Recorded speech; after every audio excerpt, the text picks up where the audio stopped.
کیا مشرکین مکہ اللہ کو نہیں مانتے تھے؟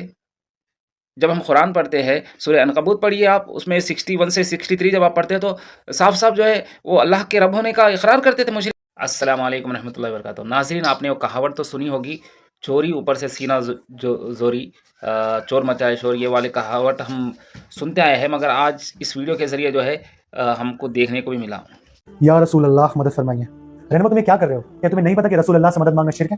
ایک منٹ، سب سے پہلی بات، مدد مانگنا شرک نہیں ہوتا، اور دوسری بات، شرک میں نے نہیں کیا، شرک دراصل تم نے کیا۔ میں نے شرک کیا کس طریقے سے؟ جب میں نے یہ کہا کہ یا رسول اللہ مدد فرمائیے، تو میں نے یہ دل میں عقیدہ رکھ کر کہا کہ میرے آقا کو میرے اللہ نے وہ مرتبہ، وہ رتبہ، وہ شان عطا کری ہے کہ میرے آقا میری مدد کر سکتے ہیں۔ نہ میں نے میرے آقا کی ذات کو اللہ کی ذات میں شریک کیا، اور نہ میں نے یہ عقیدہ رکھا کہ آقا اپنی خود کی طاقت سے میری مدد کریں گے، بلکہ اللہ کی عطا کے۔ تو میں نے کوئی شرک نہیں کیا، شرک دراصل تم نے کیا ہے۔ تو تم یہ کہہ رہے کہ میں نے شرک کیا ہے، وہ کس طریقے سے؟ وہ اس طریقے سے کہ جب تم نے مجھ پر شرک کا الزام لگایا، تم نے سیدھا میرے آقا کی ذات کو اللہ کی ذات سے کمپیئر کر دیا، تم نے سیدھا ان دونوں ہستیوں کو ایک دوسرے کے سامنے لا کر کھڑا کر دیا، یعنی کہ جو کام کرنے کا الزام تم مجھ پر لگا رہے تھے وہ کام دراصل تم نے کر دیا، میں نے نہیں۔ تو یعنی کہ آج تک میں جتنے لوگوں کے اوپر شرک کا الزام لگا رہا تھا وہ شرک میرے اوپر ہی لوٹ کر آ رہا تھا۔ ایگزیکٹلی، اگر تم کسی پر شرک کا الزام لگاتے ہو اور وہ شخص شرک نہیں کر رہا ہے تو یہ تم پر لوٹ کر آتا ہے۔ نہ جانے کتنے لوگوں کے اوپر تم نے شرک کا فتویٰ لگایا ہوگا اور وہ شرک تمہارے اوپر۔ تو دیکھیے کس طرح یہ دو لوگ جو ہے ویڈیو بنائے، پہلے تو اس میں جو ہے ایک بندہ یا رسول اللہ مدد بولتا ہے، دوسرا بندہ بولتا ہے کہ آ کر کہ ارے بھائی ایسا بولنا شرک ہے، یا رسول اللہ مدد بولنا شرک ہے۔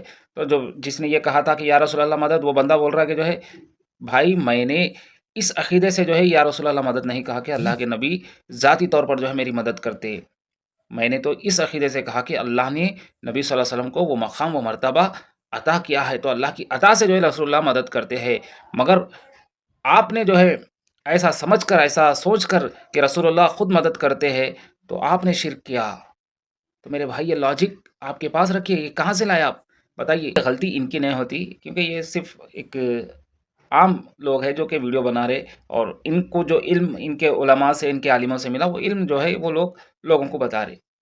تو آج کل بریلوی عالم جو ہے ان کے پاس کوئی دلائل نہیں ہے ان کے شرک کو چھپانے کا، تو یہ لوگ جو ہے اس طرح جو ہے اپنے شرک کو، اپنے ان اعمال کو جو ہے چھپاتے ہیں، جیسا کہ بتا کر کے جو ہے ہم اللہ کو، ہم یہ بزرگوں سے یا انبیاء یعنی صرف نبی صلی اللہ علیہ وسلم سے یہ لوگ مدد طلب کرتے، تو ہم ان کو یہ سمجھ کر نہیں کرتے کہ یہ جو ہے ان کا ذاتی ہے، یہ ان کو عطا کر رہے اللہ تعالیٰ، عطائی علم ہے، عطائی جو ہے مدد کرتے ہیں یہ لوگ، بول کے اس طرح کا جو ہے بتاتے ہیں۔ مگر اگر عطائی بھی ہے تو یہ بھی آپ کو قرآن سے یا پھر حدیث سے ثابت کرنا پڑتا۔ آپ کے طرف سے آپ یہ کہہ کر کے جو ہے یہ اللہ کا عطا کردہ ہے، یہ آپ اپنی طرف سے نہیں کہہ سکتے۔ خود اللہ تعالیٰ فرمانا قرآن میں کہ ہم نے نبی کو عطا کیا ہے، اور اولیاء کو ہم نے یہ چیز عطا کی ہے، یہ معجزہ دیا ہے کہ جو ہے وہ دوسروں کی مدد کر سکتے ہیں، چاہے دنیا میں رہو یا نہ رہو، یا ان کے سامنے رہو یا نہ رہو، پھر بھی یہ لوگ مدد کرتے ہیں کہ ہم کہیں سے بھی مدد کے لیے پکارو۔ تو کیا کبھی خود اللہ کے نبی صلی اللہ علیہ وسلم بولے کہ تم لوگ گھبراؤ نہیں، ڈرو نہیں، میں دنیا سے چلا بھی جاؤں یا میں دنیا کے کسی بھی جو ہے جگہ پر رہوں، تم لوگ مجھے مدد کے لیے پکارو، میں اللہ کی عطا سے جو ہے تمہاری مدد کرتا ہوں؟ کیا اللہ کے نبی صلی اللہ علیہ وسلم ایسا کبھی بولے؟ میرے بھائی یہ عقیدے تو مشرکان مکہ کے عقیدے تھے جو آج مسلمانوں کے اندر آئے ہیں۔ تو سب سے پہلے تو غلطی ان کے علماء کی ہے، ان بریلوی عالموں کی ہے کہ یہ لوگ جو ہے مسلمانوں کے اندر جو ہے ایک غلط فہمی ڈال دیے اور غلط عقائد ڈال دیے، الٹے سیدھے دلائل دے کر کے جو ہے ہم اللہ کی عطا سے جو ہے غیروں کو بھی پکار سکتے ہیں، یعنی نبیوں کو بھی پکار سکتے ہیں، اولیاء اللہ کو بھی ہم پکار سکتے ہیں اللہ کی عطا سے۔ تو بنا یہ اس کا کوئی دلیل جو ہے قرآن میں ہے نہ حدیث میں ہے، اس کے برعکس کئی سارے دلائل ہم کو ملتے ہیں۔ تو دیکھیے کیا مشرکین مکہ اللہ کو نہیں مانتے تھے؟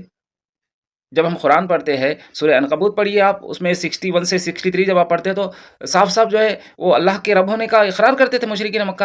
اے نبی ان سے پوچھو زمین اور آسمان کو کس نے بنایا؟ تو یہ مشرک کہیں گے کہ اللہ نے بنایا یقیناً، پھر یہ اللہ کو چھوڑ کر دوسروں کو کیوں پکار رہے؟ تو اس کا جواب جو ہے ہم کو سورہ یونس جب ہم پڑھتے ہیں اس کی آیت نمبر 18 میں، اور سورہ زمر کی آیت نمبر 3 میں، ہم اللہ کو اس لیے پکارتے بول رہے ہیں ان لوگ کہ یہ جو ہے ہمیں اللہ سے قریب کر دے، یہ اللہ کے مقربین ہیں، یہ اللہ کے ولی ہیں، اس لیے ہم جو ہے ان کو پکار رہے۔